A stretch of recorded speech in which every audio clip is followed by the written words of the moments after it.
Now let's look at a second way to create a pattern in Illustrator.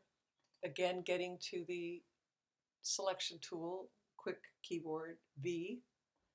Let's wake up this shape and let's go up to Object, Transform, swing over here holding the mouse down and go Transform Each.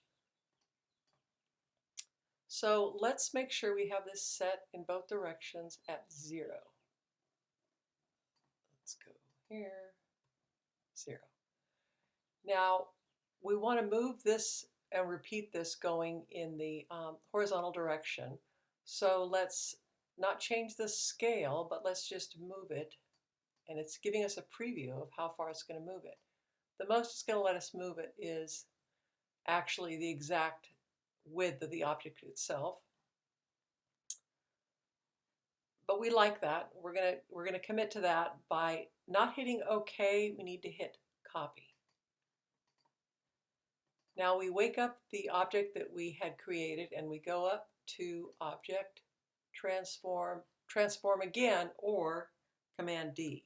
So Command D keeps repeating that step. Now we select all those and we group them. And now we go back up to Object, Transform, Transform Each, and we set it back on 0.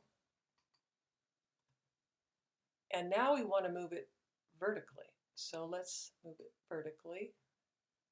And let's not hit OK, let's hit Copy. And then Command D, Command D, Command D. And that's the second way to create a pattern.